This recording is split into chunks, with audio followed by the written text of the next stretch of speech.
Hello guys, કેમ છો? મજામાં ને? ઇન્ડોએસમાં એકવાર ફરીથી આપ સૌનું સ્વાગત છે. આજનો આપણો પહેલો આર્ટિકલ ઇઝરાયલ અને બહેરીનના બાયલેટરલ રિલેશનના બારામાં છે. જુઓ ન્યૂઝ શું છે. ઇઝરાયલ અને બહેરીને ફોર્મલી એકબીજા સાથે જે બાયલેટરલ ડિપ્લોમેટિક રિલેશન છે તો એને એસ્ટાબ્લિશ કરી દીધા છે. અને આના માટેની જે ડીલ છે તો તેને બહેરીનના કેપિટલ મનામામાં સાઇન કરવામાં આવી છે. અને આ ડીલને સાઇન કરવામાં જે મધ્યસ્થીની ભૂમિકા છે તો યુએસએ દ્વારા ભજવવામાં આવી છે. આથી થોડા દિવસ પહેલાં પણ આના રિલેટેડ અનાઉન્સમેન્ટ થયું હતું, પરંતુ હવે ઓફિશિયલી ડીલ સાઇન કરવામાં આવી છે. જુઓ, યુએઈ જેને આપણે યુનાઇટેડ આરબ એમિરાટ્સ કહીએ છીએ, તો એના દ્વારા પણ જે ઇઝરાયલ છે તો એના સાથે કોમ્પ્રોમાઇઝ કરી દેવામાં આવ્યું છે. અને યુએઈએ પણ જે ઇઝરાયલ છે તો તેની સાથે બાયલેટરલ રિલેશનને એસ્ટાબ્લિશ કરી દીધા છે. તો જો પહેલાં મેજોરિટી લોકોને ખબર હશે કે જે ઇઝરાયલ છે તો એને જે આરબ કન્ટ્રીઝ છે, વિશ્વની મોટા ભાગની આરબ કન્ટ્રીઝ ઇઝરાયલને એક દેશ તરીકે રેકગ્નાઇઝ કરતી ન હતી. એની પાછળનું બેકગ્રાઉન્ડમાં રીઝન શું છે? તો જો રીઝન તો એ છે કે જે ઇઝરાયલ છે તો એને પેલેસ્ટીનની મોટા ભાગની જે ટેરેટરી છે તો એને ઇલીગલી શું કરી દીધી છે? ઓક્યુપાય કરી દીધી છે. હું તમને દરેક લોકોને મેપ બતાવીને અત્યારે એક્સપ્લેન કરું, જેથી કરીને તમને વધારે આઈડિયા આવશે. તો 1 મિનિટનો વિડીયો પોઝ કરીને તમને મેપ. તો જુઓ, આ જે છે તો ઇઝરાયલનો મેપ છે, ઠીક છે. અને અહીંયા જે નાનું તમને કન્ટ્રી દેખાય છે તો એ પેલેસ્ટીન છે. તો ઇઝરાયલે કર્યું છે શું? જો ઇઝરાયલ પહેલાં કોઈ દેશ હતો નહીં. જ્યારે હિટલર તો હિટલરે શું કર્યું હતું? જર્મનીની અંદર ઘણા બધા જે જુઈશ લોકો છે તો એ લોકોના કતલ કરી નાખ્યા હતા અને જુઈશ લોકો ઉપર ઘણું બધું દમન ગુજારવામાં આવતું હતું.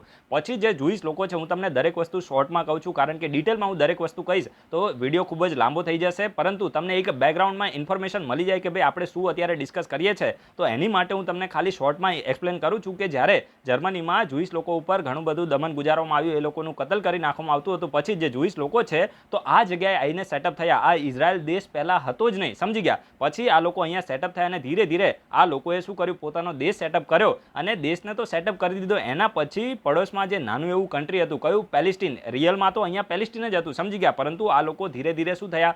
જે જુઈશ લોકો છે એમ પણ આ લોકો ખૂબ જ હોશિયાર હોય છે, સમજી ગયા. તો ધીરે ધીરે આ બધા લોકો અહીંયા સેટઅપ થયા અને પછી આ જે પેલેસ્ટીનની ટેરેટરી છે તો એને ઓક્યુપાય કરવાનું શરૂ કરી દીધું. ને અત્યારે તમે જોઈ શકો છો કે જે ઇઝરાયલ ખૂબ જ નાનું એવું કન્ટ્રી હતું, એને પેલેસ્ટીનની મોટા ભાગની ટેરેટરીને ઓક્યુપાય કરીને એકદમ નાના એવા એરિયાની અંદર પેલેસ્ટીનને સીમિત કરી દીધું છે. અને હજુ પણ કન્ટિન્યુઅસલી ઇઝરાયલ શું કરી રહ્યું છે? પેલેસ્ટીનની જે ટેરેટરી છે તો એને ઓક્યુપાય કરી રહ્યું છે. અને હજુ પણ ઓપનલી બોલે છે કે ભાઈ અમે હજુ પણ ફ્યુચરની અંદર આ વસ્તુને કન્ટિન્યુ રાખીશું. તો જો આ બધું થાય છે તો તમે એક વસ્તુ સમજી શકો છો કે જે પેલેસ્ટીન છે ને તો એ મુસ્લિમ ડોમિનેટેડ કન્ટ્રી છે, સમજી ગયા. તો આનાથી થાય છે શું કે આ જે ઇઝરાયલ છે તો પેલેસ્ટીનની ટેરેટરીને ઓક્યુપાય કરે છે. અને આ તો ભાઈ પેલેસ્ટીન તો એ મુસ્લિમ કન્ટ્રી છે, તો એના હિસાબથી જે ઇઝરાયલ છે તો એનું કોઈ પણ મુસ્લિમ કન્ટ્રી સાથે અત્યાર સુધી બનતું જ નહોતું.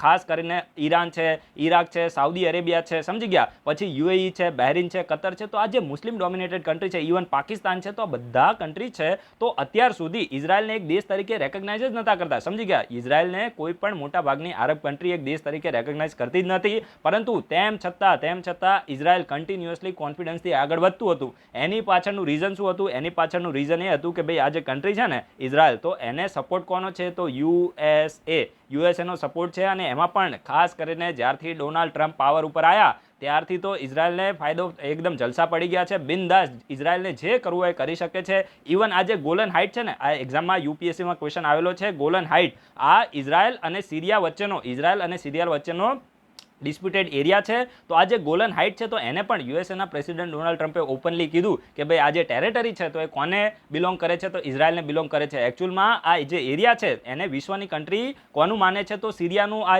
એરિયા માને છે. પરંતુ યુએસએ ઓપનલી કીધું કે ભાઈ આ જે એરિયા છે, જે ગોલન હાઇટ છે, તો કોને બિલોંગ કરે છે? તો ઇઝરાયલને બિલોંગ કરે છે, સમજી ગયા. તો જ્યારથી ડોનાલ્ડ ટ્રમ્પ આવ્યા છે એમાં પણ ખાસ કરીને જે વિશ્વની કન્ટ્રીઝ છે તો એ ઇન્ક્લુડિંગ ઇન્ડિયા, તો એ તેલ અવીવને ઇઝરાયલનું કેપિટલ માને છે. જ્યાં આપણું ગુજરાતનું કેપિટલ ગાંધીનગર છે, ભારતનું કેપિટલ ન્યૂ દિલ્હી છે, તો એવી રીતે ઇઝરાયલનું કેપિટલ વિશ્વની કન્ટ્રીઝ છે તો એ તેલ અવીવ માને છે. પરંતુ જે યુએસએના પ્રેસિડેન્ટ ડોનાલ્ડ ટ્રમ્પે એવું કીધું કે ભાઈ અમે અમારું જે એમ્બેસી છે તો એને અમે ક્યાં ખસેડીએ છીએ? તો એને જેરુસલેમમાં ખસેડી દઈએ છીએ, સમજી ગયા. એનો મતલબ ઇનડાયરેક્ટલી એ થયો કે યુએસએ રેકગ્નાઇઝ કરી દીધું કે આ જે જેરુસલેમ છે તો જેરુસલેમ ઇઝરાયલનું કેપિટલ છે. અને આ જેરુસલેમ કોનો ડિસ્પ્યુટ છે? તો પેલેસ્ટીન અને ઇઝરાયલનો ડિસ્પ્યુટ છે. કારણ કે આ એક હોલી સિટી છે, 3 ધર્મના લોકો માટે ખૂબ જ આનું મહત્વ છે. અને આના વિશે મેં તમને ક્વેશ્ચન પણ પૂછેલો હતો, સમજી ગયા. તો આ રીતે અત્યાર સુધી શું થતું હતું કે મોટા ભાગની જે આરબ કન્ટ્રીઝ છે તો એ ઇઝરાયલને એક દેશ તરીકે રેકગ્નાઇઝ કરતી જ નથી. પરંતુ હવે જો શું છે કે ભાઈ યુએસએનો ઇઝરાયલને સપોર્ટ છે તો કોઈ પણ કન્ટ્રી ઇઝરાયલ ઉપર અટેક કરી શકતી નથી. અને ઇઝરાયલ ખુદ પણ એટલું પાવરફુલ છે. જે 6 ડે વોર તમે સાંભળ્યું હશે, મોટા ભાગની આરબ કન્ટ્રીને હરાઈ દીધી હતી. એક નાનું એવું દેશ છે ને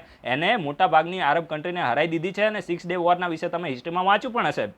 અને એના સિવાય પણ ઇઝરાયલ ખુદ તો જો ડિફેન્સમાં ઇઝરાયલ છે ને એટલું આગળ છે કે ભાઈ ઇવન છે ને આટલું નાનું કન્ટ્રી ભારત જેવા જે મોટા દેશો છે તો એને વેપનને સપ્લાય કરે છે, સમજી ગયા. તમે આના વિશે પણ સ્ટડી કરી હશે કે ભાઈ ઇઝરાયલ છે તો એના દ્વારા મિસાઇલ અને ઘણા બધા જે R&D કરીને જે વેપન ઇક્વિપમેન્ટ છે તો એ ઇન્ડિયાને સપ્લાય કરવામાં આવે છે. ઇન્ડિયા જેવી ઘણી બધી કન્ટ્રીઝને ઇઝરાયલ દ્વારા વેપનને સપ્લાય કરવામાં આવે છે. એના સિવાય ઇઝરાયલ છે તો R&Dમાં પણ એટલું આગળ છે અને ખુદ તો એટલું કહેવાય ને કે સેફ છે, તે સાથે સાથે એને યુએસએનો સપોર્ટ છે. હવે માની લો કે કોઈ પણ કન્ટ્રી એ ઇઝરાયલ ઉપર અટેક કરે તો એનો મતલબ એ થાય કે ભાઈ એ ક્યાંક ને ક્યાંક દુશ્મની કોની સાથે લઈ રહી છે, તો યુએસએ સાથે દુશ્મની લઈ રહી છે, સમજી ગયા. અને પછી યુએસએ સાથે કોઈ પણ તમે યુદ્ધ શરૂઆત કરો તો તમારી હાર નિશ્ચિત જ થઈ જાય, સમજી ગયા. કારણ કે યુએસએ અત્યારે વર્લ્ડ એક સુપર પાવર તરીકે આપણે યુએસએને માનીએ છીએ. ધીરે ધીરે ચાઇના પણ તૈયાર થઈ રહ્યું છે, પરંતુ ચાઇનાનું અત્યારે મગજ છટકી ગયું છે. એટલે આવનારા ભવિષ્યની અંદર એનો નાશ નિશ્ચિત છે, સમજી ગયા. એટલે કે ખુદની ઉપર જ્યારે માણસ કંટ્રોલ ગુમાવી બેસે, અત્યારે તમને ખબર હશે કે જે ચાઇના છે તો એને મોટા ભાગની કન્ટ્રી સાથે પોતાની દુશ્મનીને ઓરી લીધી છે.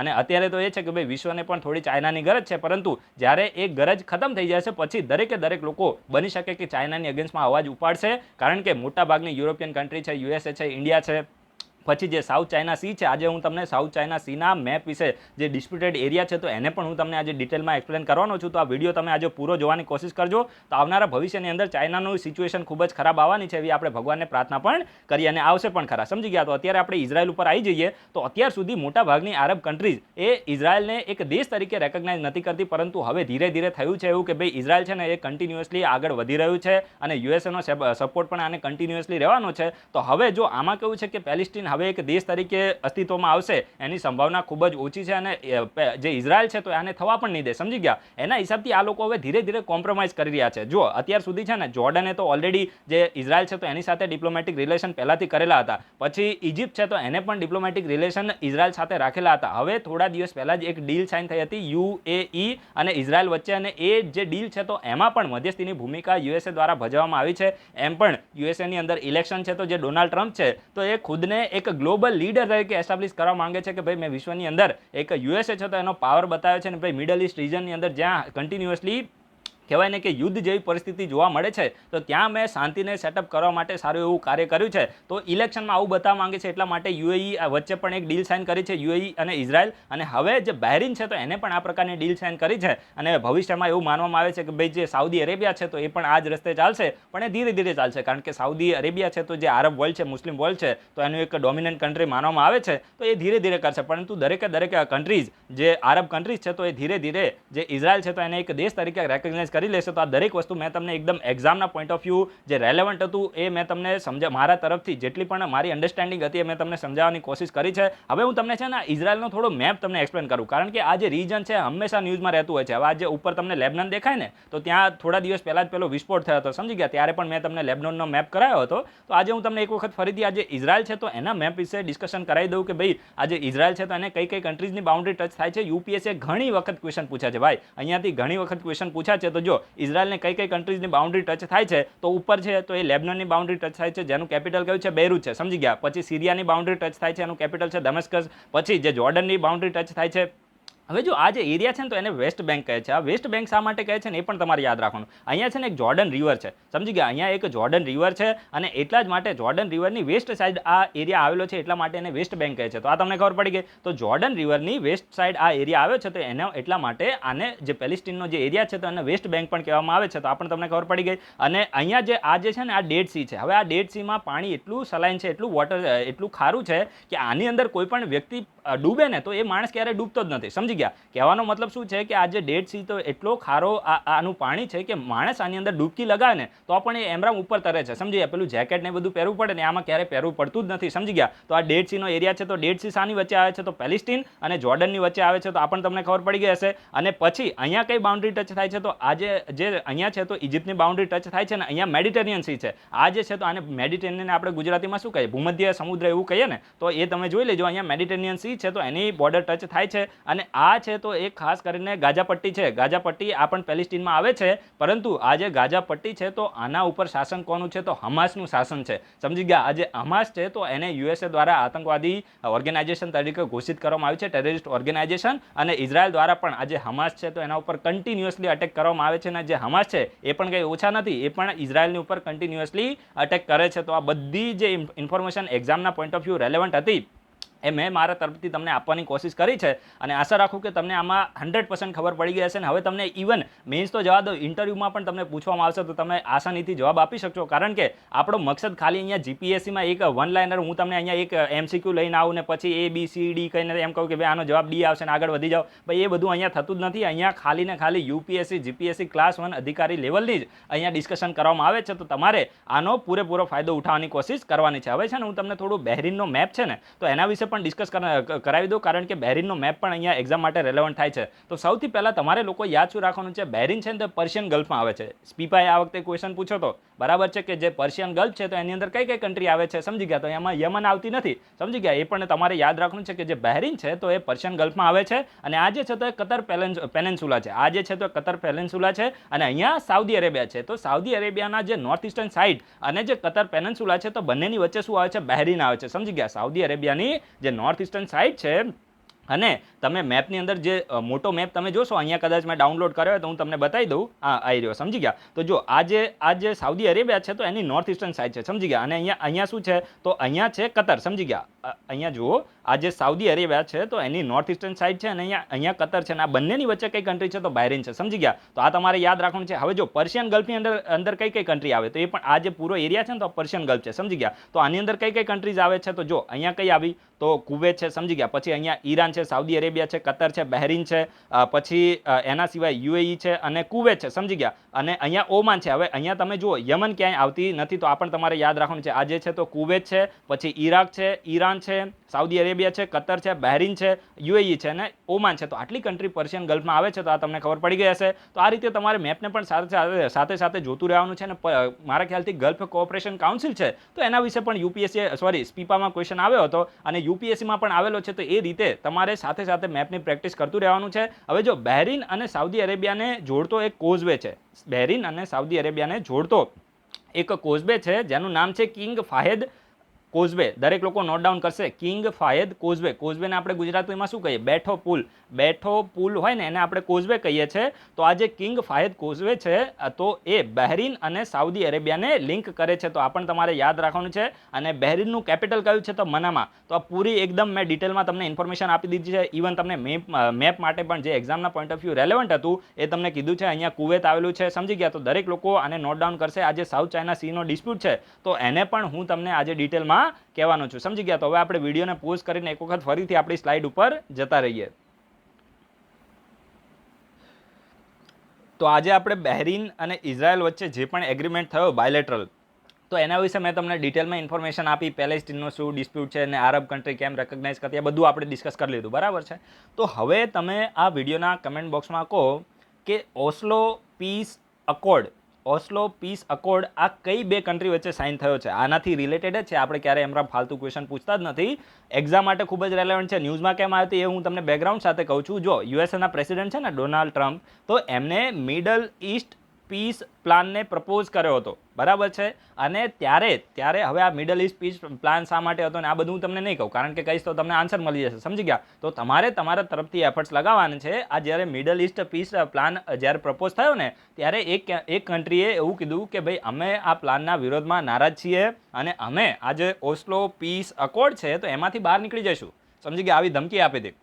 અને એટલા જ માટે ઓસ્લો પીસ અકોર્ડ ન્યૂઝમાં આવ્યો હતો. તો હવે તમારે આના વિશે સર્ચ કરીને જુઓ. એક વસ્તુ હું કહીશ કે ભાઈ આન્સર છે ને બહુ ઓછા લોકો આપે છે, આ સારું ના કહેવાય. સમજી ગયા? જીપીએસસી અને યુપીએસસીનો વિદ્યાર્થી હંમેશા પાર્ટિસિપેટ કરે અને ડિસ્કશનમાં માને. આપણે પોઝિટિવ ડિસ્કશન કરવાની છે.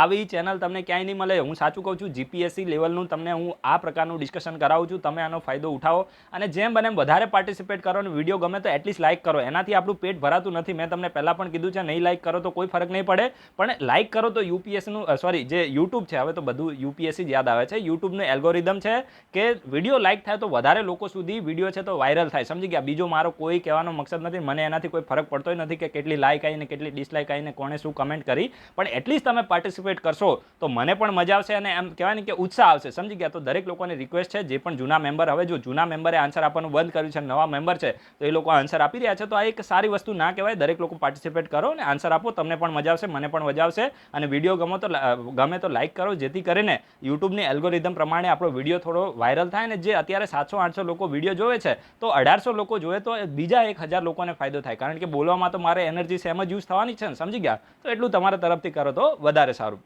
તો આ જે ઓસ્લો પીસ અકોર્ડ છે તો એનો તમે આન્સર આપવાની કોશિશ કરજો. અને હવે આપણે નેક્સ્ટ આર્ટિકલ ઉપર જતા રહીએ. અને આ જે નેક્સ્ટ આર્ટિકલ છે ખૂબ જ ઇમ્પોર્ટન્ટ આર્ટિકલ છે, સાઉથ ચાઇના સીનો આર્ટિકલ. ભાઈ હંમેશા ન્યૂઝમાં રહેતો એરિયા છે, ડિસ્પ્યુટેડ એરિયા છે, અને કઈ કઈ કન્ટ્રીના કયા આઇલેન્ડ ઉપર ડિસ્પ્યુટ છે, દરેકે દરેક વસ્તુ હું તમને ડિટેલમાં કહેવાનો છું. એના પહેલાં થોડો માહોલ બનાવી લઈએ કે આ સાઉથ ચાઇના સી શા માટે ન્યૂઝમાં આવ્યું છે. તો જો ન્યૂઝમાં આવવાનું કારણ તો એ છે કે જે ફિલિપિન્સ છે ને, તો એની ગવર્મેન્ટે ડિસિઝન લીધો છે કે ભાઈ સાઉથ ચાઇના સીનો જે ડિસ્પ્યુટેડ એરિયા છે જે અમારા એક્સક્લુઝિવ ઇકોનોમિક ઝોનમાં આવે છે, જેને આપણે શું કહે છે EEZ કહીએ છીએ, સમજી ગયા. આ EEZ છે તો એને united nation convention on the law of the sea, તો એના તહેત આ જે એક્સક્લુઝિવ ઇકોનોમિક ઝોન છે તો એને ડિફાઇન કરવામાં આવે છે. કન્ટ્રીની બેઝ લાઇનથી લઈને, તમે મેપમાં જઈને જોજો, કન્ટ્રીની બેઝ લાઇનથી લઈને જે 200 નોટિકલ માઇલ, કન્ટ્રીની બેઝ લાઇનથી લઈને જે 200 નોટિકલ માઇલ સુધીનો જે એરિયા છે તો એને આપણે એક્સક્લુઝિવ ઇકોનોમિક ઝોન કહીએ છીએ. અને આ જે સાઉથ ચાઇના સી છે તો એની અંદર ફિલિપિનનો પણ એક્સક્લુઝિવ ઇકોનોમિક ઝોન આવે છે. અને ફિલિપિને એવું કીધું છે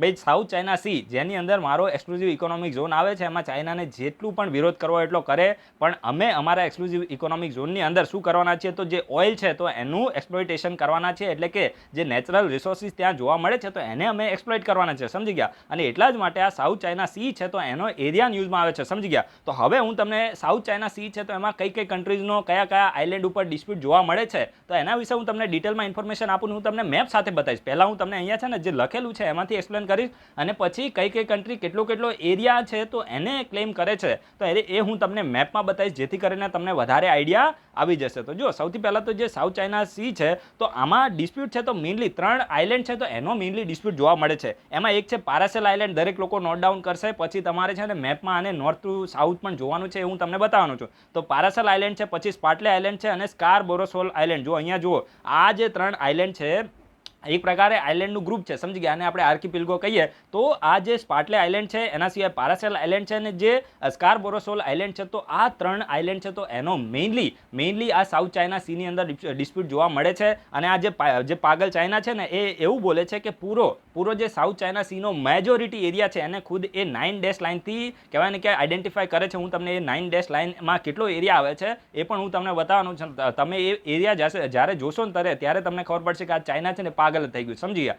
કે મોટા ભાગની જે કન્ટ્રી છે જેનો ખુદના એરિયાથી, જેની કોસ્ટ લાઇનથી નજીકનો એરિયા છે, એને પણ ચાઇના એવું બોલે છે કે ભાઈ આ એરિયા પણ અમારો છે, સમજી ગયા. એની પાછળનું રીઝન શું છે કે આ જે સાઉથ ચાઇના સીનો એરિયા છે તો સ્ટ્રેટેજિકલી ખૂબ જ ઇમ્પોર્ટન્ટ છે. એના સિવાય આ એરિયા રિસોર્સિસથી પણ રીચ છે, એટલે કે અહીંયા ઘણી બધી સંભાવનાઓ છે કે અહીંયા પેટ્રોલિયમ પણ જે ઓઇલ છે તો એને પણ એક્સપ્લોઇટ કરી શકાય છે, અને ઘણા બધા બીજા પણ નેચરલ રિસોર્સિસ છે. તો એનાથી આ એરિયા રીચ છે, અને ચાઇના ખુદનું જે ડોમિનન્સ છે તો એને આ નાની કન્ટ્રીની સામે પેલું કહેવાય ને કે ખુદ છે ને એ નાની કન્ટ્રી સામે પોતાનું જે ડોમિનન્સ છે તો એને એસ્ટાબ્લિશ કરવા માંગે છે. અને ભારત જેવી જે કન્ટ્રી છે તો એની સામે એને પાછું પડી જવું પડશે. અત્યારે 5 મહિનાથી સ્ટેન્ડ અપ કરીને ઊભું છે. એની પાછળનું રીઝન એ છે કે ભાઈ ક્યાંક ને ક્યાંક છે ને તો વિશ્વનું જે ધ્યાન છે તો એને ભટકાવવા માંગે છે કે ભાઈ અમે અમારી હિસાબે અમે જે પેલું જીવડા ને બધું ખાધું એટલા હિસાબથી કોરોના ફેલાયો છે, તો આ વસ્તુ ચાઇના દબાવવા માંગે છે, અને લોકોનું ધ્યાન છે તો એને ભટકાવવા માંગે છે. તો એ માટે ચાઇના ઇન્ડિયા સાથે અત્યારે, કારણ કે યુદ્ધ થવાની સંભાવના તો ના બરાબર છે, સમજી ગયા. એની તાકાત પણ નથી, સમજી ગયા. અત્યારના જમાનામાં અત્યારે ઇન્ડિયા પણ ખૂબ જ એટલું આગળ આવી ગયું છે, ને ઇન્ડિયાના સપોર્ટમાં ઘણી બધી કન્ટ્રીઝ છે, સમજી ગયા. એટલે યુદ્ધ થવાની સંભાવના તો નાને બરાબર છે, પણ લોકોનું ધ્યાન ભટકાવવા માટે ચાઇના આ પ્રકારના સ્ટેપ લઈ રહ્યું છે, અને નાની કન્ટ્રીને દબાવે છે, સમજી ગયા. તો આ જે સાઉથ ચાઇના સી છે તો એની અંદર આ સ્ટ્રેટેજિકલી ઇમ્પોર્ટન્ટ જે રીઝન છે તો એની અંદર ચાઇના મોટા ભાગનો એરિયા કહેવાય ને કે ક્લેમ કરે છે. અને હવે આ જે ડિસ્પ્યુટેડ એરિયા છે તો એમાં કયા કયા રીઝન ઉપર કઈ કઈ કન્ટ્રીનો ડિસ્પ્યુટ જોવા મળે છે તો એ તમારે યાદ રાખવાનું છે. તો જો ચાઇના છે ને તો એ બોલે છે કે હું તમને મેપમાં હમણાં બતાવું છું, સાઉથ ચાઇના સીનો મેજોરિટી એરિયા અમને બિલોંગ કરે છે, મેજોરિટી ટેરેટરી અમારા દેશને બિલોંગ કરે છે. અને એ જે ટેરેટરી છે તો એને 9 ડેશ લાઇનથી શું બોલે છે કે ભાઈ આ જે 9 ડેશ લાઇનની અંદર જેટલો પણ એરિયા આવે છે તે અમારી અંદર છે. સમજી ગયા? તો આ પ્રકારનો પાગલ જેવો ક્લેમ એ ચાઇના દ્વારા કરવામાં આવે છે. અને પછી આવે છે વિયેટનામ. તો વિયેટનામનો કયા આઇલેન્ડ ઉપર મેઇનલી કઈ કન્ટ્રી સાથે ડિસ્પ્યુટ છે તમે દરેક લોકો નોટ ડાઉન કરશે. જો વિયેટનામ છે તો એ બોલે છે કે ખાસ કરીને અમે 17મી સેન્ચુરીથી કન્ટિન્યુઅસલી જે પારાસેલ અને જે સ્પાર્ટલે આઇલેન્ડ છે તો એના ઉપર અમારો કંટ્રોલ છે. દરેક લોકો નોટ ડાઉન કરશે. તો જો આ જે પારાસેલ અને જે સ્પાર્ટલે આઇલેન્ડ છે તો એના ઉપર કોનો ક્લેમ છે તો વિયેટનામનો ક્લેમ છે. દરેક લોકો આને નોટ ડાઉન કરશે. તો વિયેટનામ એવું બોલે છે કે 17મી સેન્ચુરીથી કન્ટિન્યુઅસલી આ જે સ્પાર્ટલે અને પારાસેલ આઇલેન્ડ છે તો એના ઉપર અમારો કંટ્રોલ છે. પરંતુ હાલમાં અત્યારે આ જે સ્પાર્ટલે અને પારાસેલ આઇલેન્ડ છે તો એ કોણ ક્લેમ કરી રહ્યું છે તો ચાઇના ક્લેમ કરી રહ્યું છે. પરંતુ વિયેટનામ ચાઇનાનો આ જે ક્લેમ છે તો એને સરાસર રિજેક્ટ કરે છે. કારણ કે વિયેટનામ એવું બોલે છે કે ભાઈ તમારી પાસે કોઈ હિસ્ટોરિકલ રેકોર્ડ નથી. તમે 1940 સુધી 1940 સુધી તમારો આ જે રીજન છે તો એના ઉપર તમારો કોઈ પણ ડોમિનન્સ હતું જ નહીં. ત્યાં અત્યાર સુધી 1940થી લઈને તમે આના ઉપર ક્લેમ કરી રહ્યા છો એના પહેલાં તમારો કોઈ પણ હિસ્ટોરિકલ રેકોર્ડ નથી, તમારી પાસે પ્રૂફ નથી. અને અમારી પાસે તો હિસ્ટોરિકલ રેકોર્ડ છે કે ભાઈ વિયેટનામ છે તો એ 17મી સેન્ચુરીથી કન્ટિન્યુઅસલી આ જે એરિયા છે તો એના ઉપર રાજ કરી રહ્યું છે. સમજી ગયા? તો એટલા માટે તમારે યાદ શું રાખવાનું છે કે જે પારાસેલ અને સ્પાર્ટલી આઇલેન્ડ છે તો આના ઉપર કોનો અધિકારનો ડિસ્પ્યુટ ચાલી રહ્યો છે તો વિયેટનામ અને ચાઇનાનો ચાલી રહ્યો છે. અને મેજોરિટી રિયલમાં આના ઉપર જે કંટ્રોલ છે તો કોનો આવી શકે છે તો વિયેટનામનો આવી શકે છે. સમજી ગયા? પછી ફિલિપિન્સ. તો આ ફિલિપિન્સ અને ચાઇનાનો કયા આઇલેન્ડ ઉપર ડિસ્પ્યુટ છે તો મેઇનલી સ્કારબોરોસોલ. આ હું તમને મેપમાં બતાવું છું. જે સ્કારબોરોસોલ આઇલેન્ડ છે તો સ્કારબોરોસોલ આઇલેન્ડ છે તો એ ખાસ કરીને ફિલિપિન્સથી લગભગ 160 કિલોમીટર દૂર આવેલો છે. હવે આ જે સ્કારબોરોસોલ આઇલેન્ડ છે તમે રિયલમાં જુઓ ફિલિપિન્સથી 160 કિલોમીટર દૂર છે, પરંતુ જે ચાઇના છે તો એનાથી 500 માઇલ દૂર છે. તેમ છતાં ચાઇના એવું બોલે છે કે ભાઈ આ જે સ્કારબોરોસોલ આઇલેન્ડ છે તો એ પણ અમારામાં આવે છે. ભાઈ પાગલ થઈ ગયું છે શું? સમજી ગયા? તો ચાઇના એવું બોલે છે કે ભાઈ આના જે ફિલિપિન્સ છે તો એની કોસ્ટથી 160 કિલોમીટર દૂર છે તો એ તમારો ભાગ નથી. અમારાથી જે 500 માઇલ દૂર છે તો અમારામાં આવે છે. સમજી ગયા? તો આને હવે કોણ સમજાય એ નથી ખબર પડતી. સમજી ગયા? તો આ પણ તમારે યાદ રાખવાનું છે કે જે સ્કારબોરોસોલ આઇલેન્ડ છે તો એનો ડિસ્પ્યુટ ફિલિપિન્સ અને ચાઇના વચ્ચે છે. અને પછી જે મલેશિયા અને જે બ્રુનાઈ છે તો એ પણ થોડું પિક્ચરમાં આવે છે. હવે આ જે મલેશિયા અને બ્રુનાઈ છે તો થોડી કહેવાય ને કે લીગલ વાત કરે છે કે જે united nation convention on the law of the sea 1982 છે તો એના તહેત લગભગ મારી કોસ્ટથી લઈને જે બેઝ લાઇન છે તો ત્યાંથી લઈને જે 200 નોટિકલ માઇલ સુધીનો જે પણ એરિયા આવે તો એ મારી અંદરમાં આવે છે. ને એવી જ રીતે જે બ્રુનાઈ છે તો એ પણ થોડી કહેવાય ને કે કંટ્રોલમાં પોતાની લિમિટમાં જ વાત કરે છે. એમ પણ ખૂબ જ નાનું એવું કન્ટ્રી છે તો એ બોલે છે કે ભાઈ મારે છે ને કોઈ પણ ડિસ્પ્યુટેડ આઇલેન્ડમાં ક્લેમ કરવો નથી, પરંતુ મારા હકની અંદર જેટલું પણ એરિયા આવે છે મને આપી દો. હવે એના હકનો એરિયા કેટલો છે હું તમને મેપમાં બતાવું છું. તો બધું મેં તમને થિયરેટિકલ અત્યારે કીધું છે. હવે આપણે થોડું પ્રેક્ટિકલ પણ સમજી લઈએ. તો વિડીયોને પોઝ કરીને હું તમને મેપ ઉપર લઈ જાઉં છું. તો આ તમારી સામે હવે જે સાઉથ ચાઇના સી છે તો એનો મેપ તમારી સામે આવ્યો છે. તો જો આ જે સાઉથ ચાઇના સી છે તો અહીંયા તમે જોઈ શકો છો કે આ જે રેડ કલરની લાઈન તમને દેખાય છે ને, રેડ કલરની લાઈન,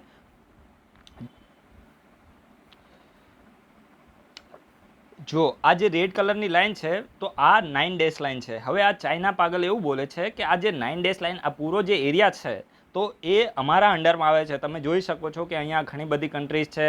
અહીંયા વિયેટનામ છે, ફિલિપિન્સ છે, પછી મલેશિયા છે, બ્રુનાઈ છે. તો આ બધી કન્ટ્રી આનો એરિયા છે એમાં પણ એવું બોલે છે કે ભાઈ આટલો એરિયા છે તો અમારી અંડરમાં આવે છે. તો આ બધી કન્ટ્રી શું કરશે? સમજી ગયા? તો આ તમને ખબર પડી ગઈ કે ચાઇનાનો ક્લેમવાળો એરિયા કેટલો છે. તો હવે તમે સમજી શકો કે આ 9 ડેશ લાઇનમાં આટલો બધો એરિયા આની અંડરમાં આવતો હોય તો આ જે પારાસેલ આઇલેન્ડ છે, સ્કારબોરોસોલ છે, પછી સ્પાર્ટલે આઇલેન્ડ છે તો આ બધું કોની અંડરમાં આવી જાય તો ચાઇનાની અંડરમાં આવી જાય. હવે મેં તમને પહેલાં પણ કીધું કે આજે વિયેટનામના જો આ જે બ્લુ લાઇન તમને દેખાય છે ને તો આ બ્લુ લાઇનનો કોનો ક્લેમ છે તો બ્લુ લાઇનમાં વિયેટનામનો ક્લેમ છે. હવે વિયેટનામનો ક્લેમ તમે જુઓ તો આ બ્લુ લાઇનમાં કઈ કન્ટ્રી કયા આઇલેન્ડ આવી જાય તો જે પારાસેલ આઇલેન્ડ છે, સ્પાર્ટલે આઇલેન્ડ છે તો આ કોની અંડરમાં આવી જાય તો આ જે એરિયા છે તો વિયેટનામની અંદરમાં આવી જાય. તો આટલા એરિયા ઉપર કોનો ક્લેમ છે તો આટલા એરિયા ઉપર વિયેટનામનો ક્લેમ છે. પછી આપણે જોઈએ તો મલેશિયાનો જે ક્લેમ છે તો કેટલા એરિયા ઉપર છે તો આ જે યલો લાઇન તમને દેખાય છે ને પીળા કલરની તો આટલા એરિયા ઉપર જે મલેશિયા છે તો એના દ્વારા ક્લેમ કરવામાં આવે છે.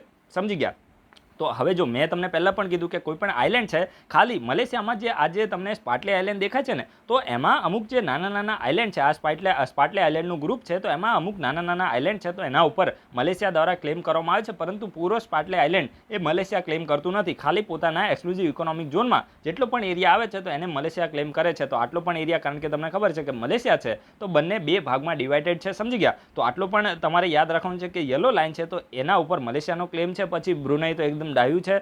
બ્રુનેઈ એવું કહે છે કે ભાઈ અમારા એરિયાથી લઈને 200 નોટિકલ માઇલ સુધી જે પણ એક્સક્લુઝિવ ઇકોનોમિક ઝોનમાં જે પણ એરિયા આવે છે તો અમારા ક્લેમમાં આવે છે, સમજી ગયા. પછી ખાસ કરીને જે ફિલિપિન્સ છે, તો ફિલિપિન્સ દ્વારા આ જે એરિયા તમને દેખાય છે, આ જે એકદમ કહેવાય ને કે બ્લર લાઇન તમને દેખાય છે, તો એટલા એરિયા ઉપર જે ફિલિપિન્સ છે તો એના દ્વારા પણ ક્લેમ કરવામાં આવે છે. અને ફિલિપિન્સ છે તો એના ક્લેમની હિસાબે જે સ્કારબોરોસોલ આઇલેન્ડ છે, તો એ સ્કારબોરોસોલ આઇલેન્ડ એ કયા કહેવાય ને કે સ્કારબોરોસોલ આઇલેન્ડ એ કઈ કન્ટ્રીનો ભાગ થયો, તો ફિલિપિન્સનો ભાગ થયો. પરંતુ ચાઇનાથી જે 500 માઇલ દૂર છે તો એ ચાઇના એવું બોલે છે કે ભાઈ જે સ્કારબોરોસોલ આઇલેન્ડ છે તો એ પણ અમારું છે. એટલે પૂરો એરિયા ચાઇના ખુદના ક્લેમમાં માને છે. તો આ પૂરો ડિસ્પ્યુટ મેં તમને મેપ સાથે સમજાવ્યો છે અને આશા રાખું છું કે તમને આમાં આઈડિયા આવી ગયો હશે. નેક્સ્ટ જે આર્ટિકલ છે તો ઇન્ડિયા શ્રીલંકા નાવેલ બાયલેટરલ એક્સરસાઇઝના બારામાં છે. હવે જો સ્લાઇનેક્સ એક્સરસાઇઝ 2020 લગભગ ગયા વર્ષે જે સ્લાઇનેક એક્સરસાઇઝ થઈ હતી 2019ની, તો એના વિશે જીપીએસસીએ ક્વેશ્ચન પૂછ્યો હતો. એમાં પ્લેસ ઉપર ક્વેશ્ચન પૂછવામાં આવ્યો હતો કે 2019ની જે સ્લાઇનેક્સ એક્સરસાઇઝ છે તો એ કયા જગ્યાએ થઈ હતી, સમજી ગયા. તો અહીંયા તમે જોઈ શકો છો કે 2020ની જે સ્લાઇનેક્સ એક્સરસાઇઝ છે, હવે સ્લાઇનેક્સનું ફૂલ ફોર્મ શું થાય છે, તો શ્રીલંકા ઇન્ડિયા નાવેલ એક્સરસાઇઝ, સમજી ગયા. હવે નાવેલ એટલે શું થાય, મેરીટાઈમ જે નેવી વચ્ચેની એક્સરસાઇઝ હોય એને આપણે નાવેલ એક્સરસાઇઝ કહીએ છીએ. અને આ ઇન્ડિયા અને શ્રીલંકાની બાયલેટરલ એક્સરસાઇઝ છે. તો અત્યારે ન્યૂઝ શું છે કે તો 2020ની જે સ્લાઇનેક્સ એક્સરસાઇઝ છે તો આ 2020ની કઈ એક્સરસાઇઝ હશે, તો 8મી એડિશન હશે, સમજી ગયા. દર વર્ષે આ એક્સરસાઇઝ થાય છે, તો 2020માં જે એક્સરસાઇઝ થવાની છે તો આ 8મી એડિશન હશે.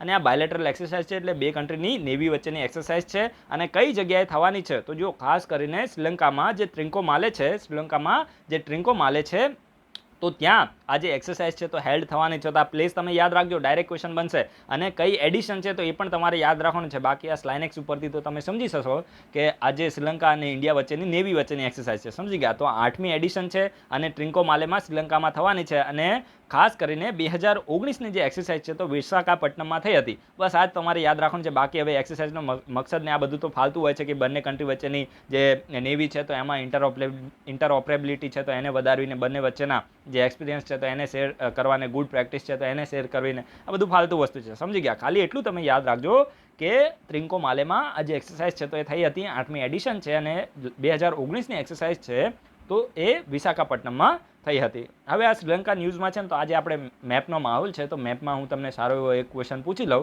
જે 3 પ્લેસ ન્યૂઝમાં રહેતા હોય છે, તમારે એને નોર્થ ટુ સાઉથ એટલે કે ઉત્તરથી લઈને દક્ષિણમાં ગોઠવવાના છે, સમજી ગયા. હું 3 પ્લેસ બોલું છું.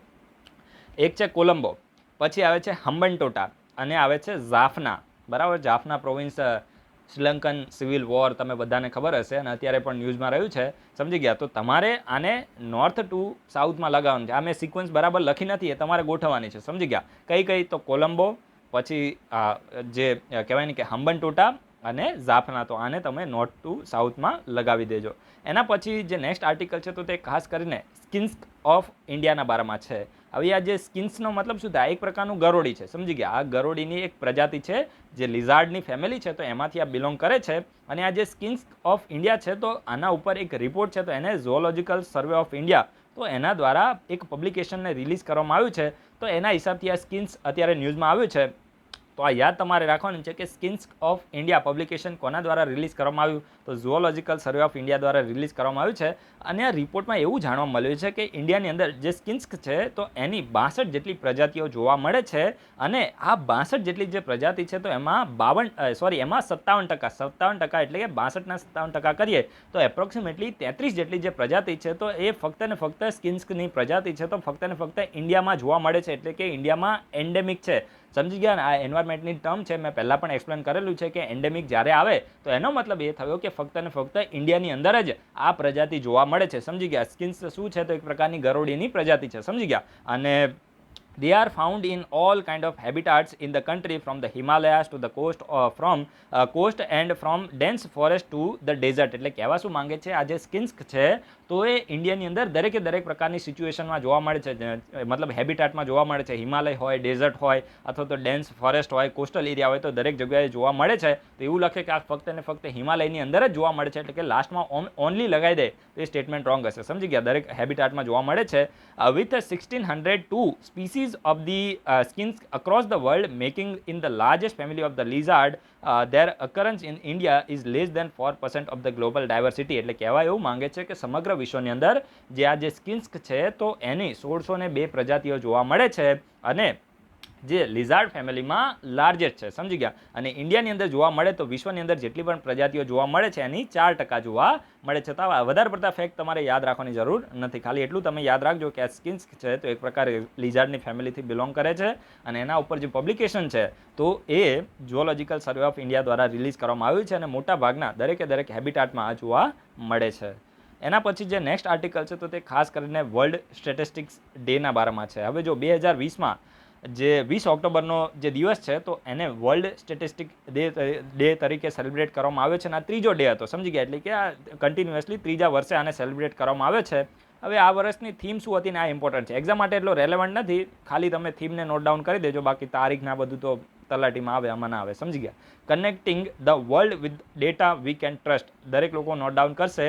2020ના જે વર્લ્ડ સ્ટેટિસ્ટિક્સ ડે છે તો એની થીમ હતી connecting the world with data we can trust. સમજી ગયા? અને આ જે વર્લ્ડ સ્ટેટિસ્ટિક્સ ડેનું સેલિબ્રેશન છે તો ગ્લોબલ લેવલ ઉપર કોના દ્વારા કરવામાં, કોના ગાઈડન્સના અંડર કરવામાં આવે છે તો યુનાઇટેડ નેશન સ્ટેટિસ્ટિકલ કમિશન છે તો એના ગાઈડન્સના તહેત વિશ્વની અંદર. આ એક્ઝામ માટે રેલેવન્ટ નથી, દરેક લોકો આને કોઈ લખવાની જરૂર નથી, ખાલી આ થીમ તમે લખી દેજો અને તારીખ લખ્યું હોય તો ખાલી આઈડિયા માટે લખી દેજો. સમજી ગયા?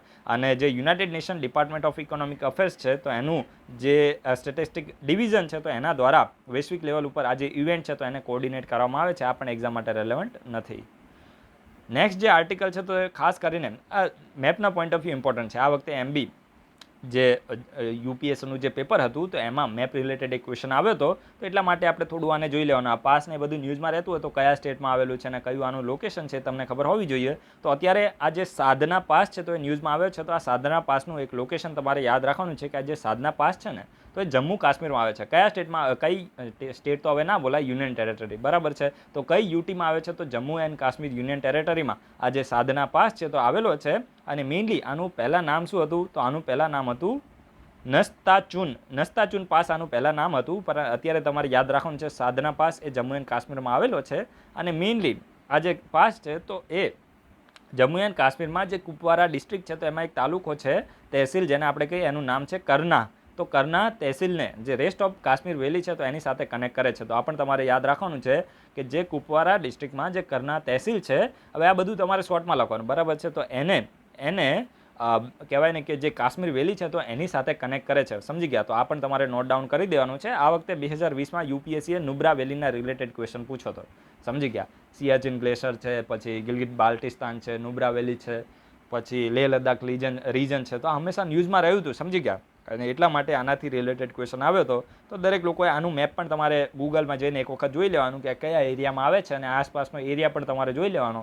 તો કદાચ જીપીએસસીમાં પણ ક્વેશ્ચન આવી જાય તો આસાનીથી તમે ટેકલ કરી શકો. તો આજે મેં તમને 2 ક્વેશ્ચન પૂછ્યા છે. હજુ એક ક્વેશ્ચન તમે આ વિડીયોના કમેન્ટ બોક્સમાં એ પણ કહી દેજો કે united nation convention on the law of the sea છે તો આ કન્વેન્શન મેં ડેટ તો તમને કીધી છે, પણ આ શાની માટે છે? સમજી ગયા? અને આમાં જે મેરીટાઈમ ઝોન છે તો એને કેટલા ભાગમાં ડિવાઈડ કરવામાં આવે છે અને એ ભાગના નામ શું છે? સમજી ગયા? તો એ તમારે આ વિડીયોના કમેન્ટ બોક્સમાં કહેવાનું છે. હવે જો આ મેં ક્વેશ્ચન છે ને લાસ્ટમાં પૂછો, હવે અમુક પેશન્સ જે માણસ હશે તો એ લોકોએ આને સ્કીપ કરી દીધું હશે. હવે આનો જે જવાબ આપશે મને ખબર પડી જશે કે આ ક્વેશ્ચનનો જવાબ આપવાવાળા લોકોએ વિડીયોને પૂરો જોયો છે. સમજી ગયા? એ તમારી પેશન્સને બતાવશે. સમજી ગયા? તો આ એક તમારી પોઝિટિવ સાઇન હશે. તો આ જે united nation convention on the law of the sea છે આ પણ ખૂબ જ ઇમ્પોર્ટન્ટ છે અને ન્યૂઝમાં રહેતું હોય છે. તો આના વિશે જેટલા પણ ઇમ્પોર્ટન્ટ પોઈન્ટ છે તમે ગૂગલમાં સર્ચ કરીને વિડીયોના કમેન્ટ બોક્સમાં લખો અને સાથે સાથે તમારી નોટ્સમાં પહેલાં લખો. સમજી ગયા? નોટ્સમાં પણ નોટ ડાઉન કરવાનું છે, કારણ કે પહેલાં તમારે તમારી નોટ્સમાંથી રિવિઝન કરવાનું છે. તો એટલું તમારા તરફથી એફર્ટ્સ લગાવજો. અને વિડીયો ગમે તો લાઇક જરૂર કરજો. આજે વિડીયો થોડો લાંબો થયો છે અને ના ગમે તો ડિસલાઇક કરજો. જે તમારે કરવું એ કરજો, પણ કંઈક તો કરજો. સમજી ગયા? અને તમારા કોઈ ફ્રેન્ડ પ્રિપેરેશન કરતા હોય તો એને પણ આપણે વોટ્સઅપમાં આપણે એક લિંક છે તો એને ખાલી શેર ઉપર અહીંયા ક્લિક કરી અને એને ફોરવર્ડ કરી દઈએ તો કદાચ એને થોડો ફાયદો થઈ જાય તો તમને એના આશીર્વાદ મળી જાય. So guys, thanks for watching. તમારા બધાનો દિવસ શુભ જાય.